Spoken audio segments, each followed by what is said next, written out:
morning, everyone, and welcome to the Fiber Broadband Association's Five for Breakfast.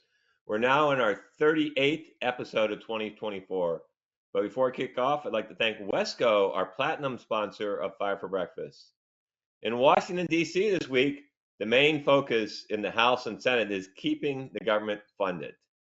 The fiscal year ends on September 30th, just a few weeks away, which means our government funding will run out on October 1. Lawmakers are looking for a pathway forward so they can support all four corners, and the likely scenario is a short-term funding bill that will be passed to keep the government funded until after the election. What this means for the FBA priorities, looks like that will, like one of our priorities would be the continuance of the Affordability Connectivity Program. That's probably be addressed post-election.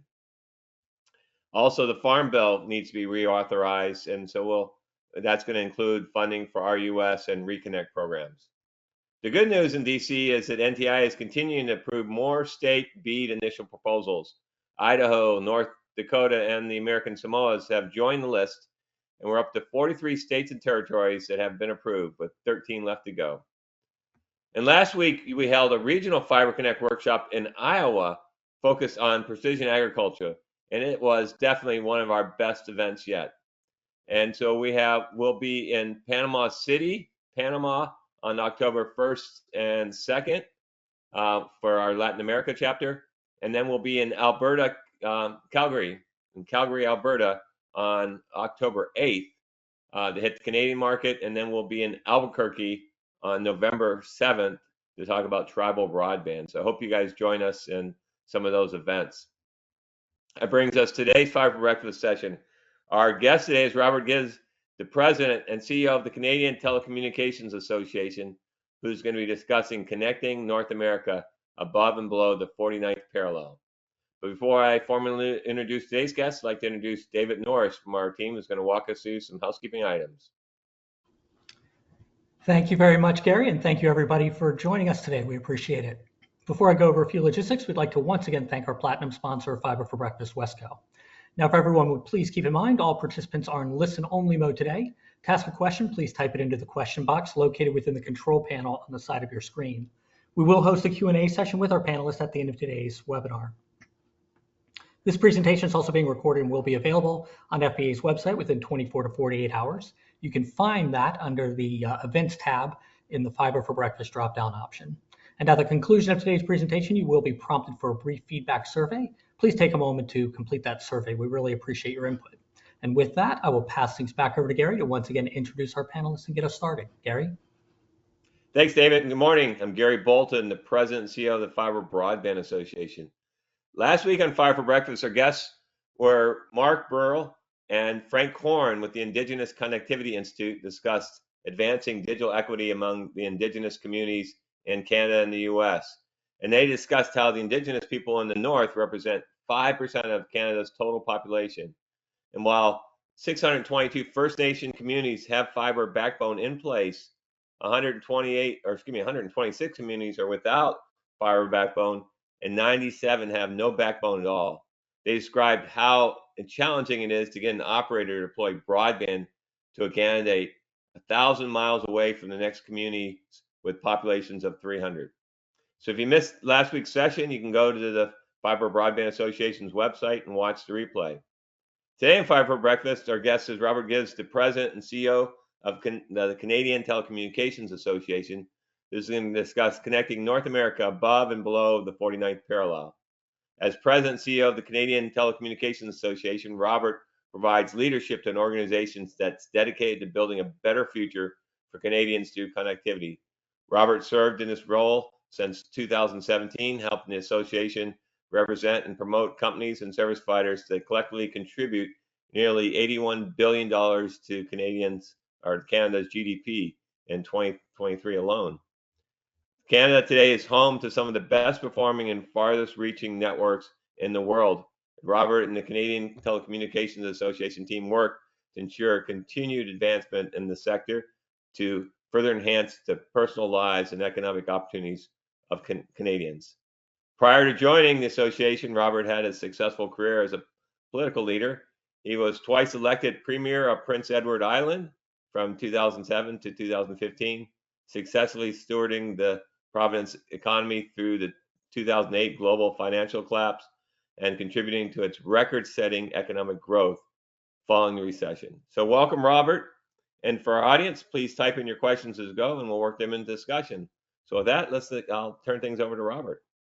Great. Well, thank you, Gary, and it's great to be with the Fiber Broadband Association. I love the title for this morning podcast, Fiber for Breakfast. Sounds like a healthy type of podcast that we're doing here today.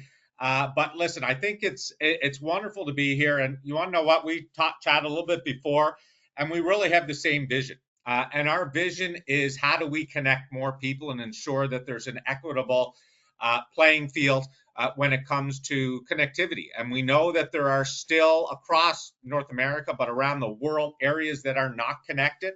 And we know that when areas do get connected, you see productivity improve, quality of life improve, the economy improve.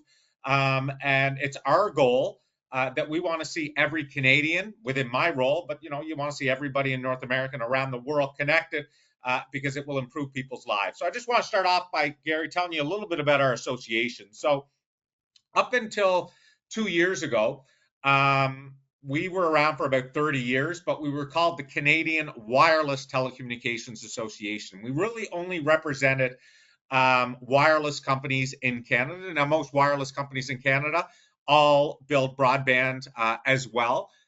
So with the synergies that were existing with 5G coming in and more fixed wireless, our members asked us, would we be willing to take on the broadband component of promoting that as well? So, typically, as I'm sure you do, Gary, you listen to your members and you try to accommodate them. So about 2 years ago, we dropped the W and we became the Canadian Telecommunications Association, promoting all connectivity across Canada. Our main goal is to promote facilities-based competition within Canada. So we by facilities-based, we mean those companies that go out and do the connecting, because those are the companies that are going to ensure more people have access to high-speed internet and wireless services where they live, work, and play. So our members are made up of Canada's largest and smallest providers. To give you an example, Bell and Rogers are members. Smaller ones such as Eastlink in the east, SaskTel in Saskatchewan, which is actually a Crown Corp, Explore. You've got Videotron out of Quebec that's now a national in scope as well. So we've got a very competitive industry in Canada. We also represent the suppliers as well. So Ericsson, Nokia, Samsung, they're all members of our association as well. And our main goal is to work with governments, regulators, the general public, to promote connectivity in Canada and to create a regulatory environment that promotes building of networks so that more Canadians can be connected. So we run some programs as well.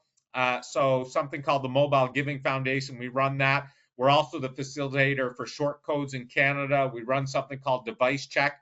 But our main focus is around creating an economic and regulatory environment that promotes connecting all Canadians. So that's just a little bit about us, and looking forward to having a great discussion with you this morning. Well, Robert, even though we share a border, there are some differences. One would be like national security. One of the challenges that we have is to protect our critical infrastructure. And, so the security agencies in the U.S. have identified some Chinese suppliers as being threats to national security, such as Huawei, ZTE, and so forth. What's going on in Canada, and how are those companies members of your association, and what is Canada doing to protect its critical infrastructure? Yeah, great question. Security in today's world is vitally important. I know my members take security extremely seriously. Our government as well. We follow. The U.S. is our greatest ally and friend. We want to make sure that we are in alignment with protecting our citizens, similar to how the United States is. I can say that up until a few years ago, Huawei was a member of our association, and then our government did similar to the U.S. government and other governments around the world, whether or not it's Great Britain or Australia. And our government actually banned Huawei as well. So they were a member of our association. They're no longer a member, and we follow quite a bit with our allies around the world. And you're right, security is something that is vitally important, and that's why our members and our government make those decisions that they do, and we're happy to follow suit. And we have one of our committees is Trusted Fiber. We recently completed a white paper to help the security agencies and our government understand how to protect, from bad actors getting into our network. We'd be glad to share that with your association, and you can share that with your government as well. So, can you talk a little bit about? You got. My understanding is about 90% of Canada's population is within 100 miles of the U.S. border. And so you have thousands and thousands of miles that, representing the other 10%. Last week, we got to talk to your folks about the Indigenous population, which is about half of that. And just trying, as I mentioned in the beginning, trying to connect, a small community that's thousands of miles away from another small community. So tell us about kind of the landscape of telecom and broadband in Canada and how you guys are going to get everybody connected. Yeah, that's a great question. Overall, Canada has some of the best performing networks in the world. Similar to most countries, though, there's challenges with rural and remote. And within Canada, we're happy to say that 93.1% of Canadians are connected in Canada to broadband. Now, having said that, if you look at the numbers, the North is at 57.5%. You've got rural areas that are at 67.4%, and you've got First Nations that are around 50%. So there's a lot more connectivity to do, but there's challenges. You look at, for your listeners alone, you look at Canada is a country that is larger than the United States, and yet our population is similar to California. That creates challenges, and it's spread out. Now, while we're doing well, we know there's still more building to do. And whether or not it's our association, our members, working with governments to find programs to help us do, because my members are business owners. They need to find a return on investment because they have shareholders. And there's going to be certain areas of the country that do not make economic sense. And similar to the U.S., we have programs within federal and provincial governments that create incentives or create funding for us to go out and build in those areas. So right now, our goal is to have 100% of Canadians connected by the year 2030. We're on track for that number. But there's a lot more work to do. You could imagine 35 million people in a country that's larger than the United States creates some economic challenges, creates physical challenges. You also have to remember some of these remote areas, they're not reachable in some of our winter months to be able to get the equipment there that needs to be done. So, in some areas, there's logistical problems. In terms of being able to do it. There's financial problems in terms of being able to do it. But we are on track to get it done. And I know my members, our governments, want to see every Canadian connected by 2030. And like we talked about at the beginning, Gary, connecting people creates economic opportunities, which leads to prosperity, which leads to higher outcomes and benchmarks for our society. So, we're in the right business to be able to drive the economy. And my members are looking forward to ensuring that all Canadians have access to great world-class networks. So, broadband's about people, and when it's not, it's about politics. So tell us a little bit about, I mean, you're a politician. Tell us a little bit about what's going on. I mean, in the U.S., we have the infrastructure funding. So part of our $1.2 trillion infrastructure, bipartisan infrastructure law includes something called the NTI BEAD program, which we're all excited about. But we're starting to see that, in these, when it gets to be really hard, politicians, say, well, if it's so hard to reach somebody, maybe we'll just give that to Starlink. And for you guys, I would think, one, being really hard multiplied by 1,000, it's much harder to reach. And two, if you give subscribers to Starlink, you have a data sovereignty problem, and all that revenue goes to California. So tell us how you guys think about, satellite trying to be, hey, if it's really hard, we'll throw it to satellite. Yeah, so we're unique in our association, a little different than you guys. So we represent all different types of providers, not just fiber. And we believe that there is a role for all connectivity, all types of connectivity, to be part of connecting Canadians. Starlink does exist in Canada. We do have our own satellite company that's from Canada called Telesat. In fact, they just received a large loan the other day from our federal government to help connect more Canadians. So, there are going to be some areas terrain-wise where it's going to be impossible to do things. So we believe all do have a component to play. And, overall, from my association's opinion, we just want to see all Canadians connected to the best possible connection. So, we're a little different perhaps than you guys in that area, and we do believe they all have a role to play.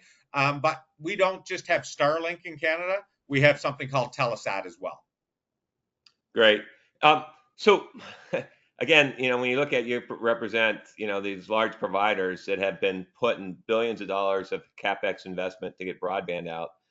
And, you look at the chilling effect that regulatory procedures and regulation and legislation can have. It can either spur investment, like we're seeing with BEAD, really spurring CapEx investment.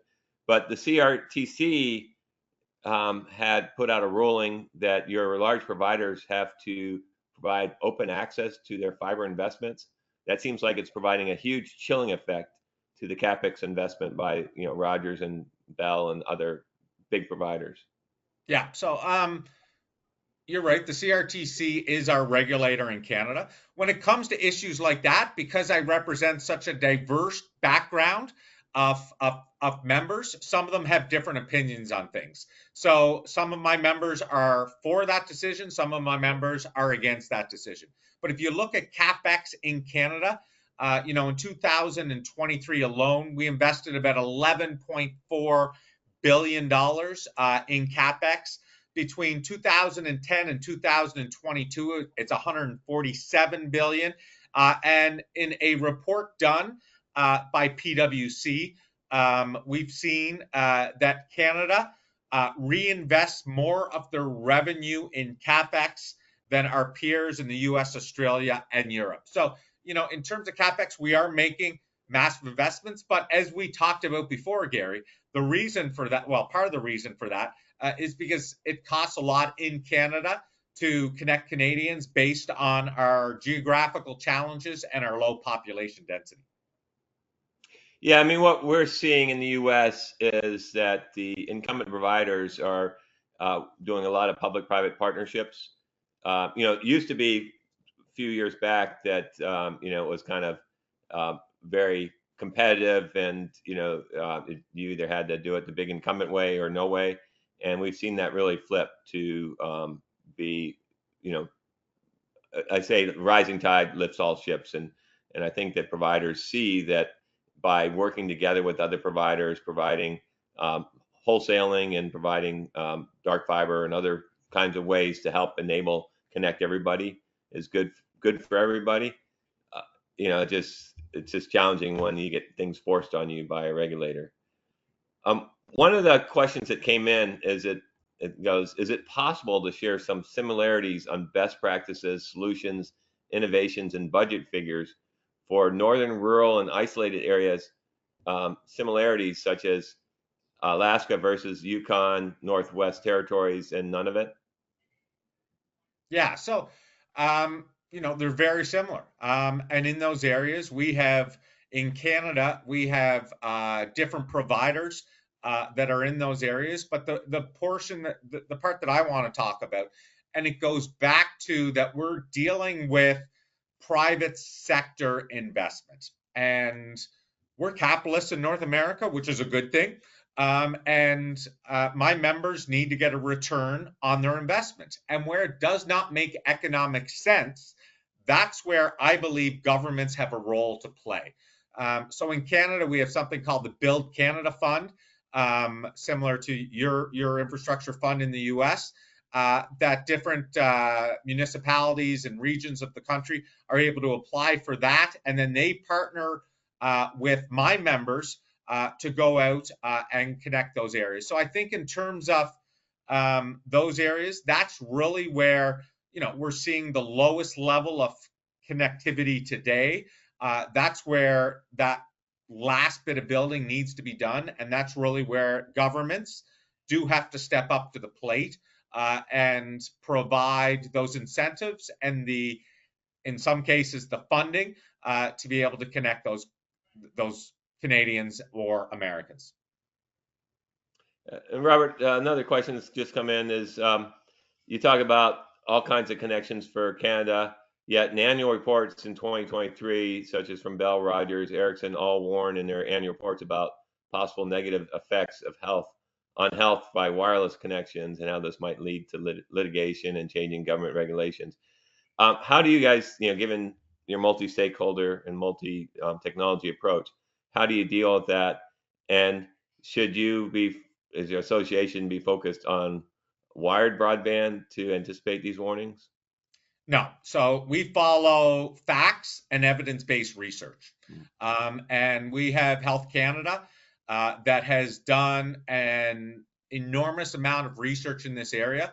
And there is no proof that wireless causes that. It was more of an issue in Canada, let's say 10, 15, 20 years ago when wireless was just being introduced. But in terms of the effects of that and it being a problem in Canada, there's still those people out there that perhaps are deniers or will find different evidence. But we follow the facts and we listen to Health Canada. And there's no connection between health effects of wireless and negative health effects.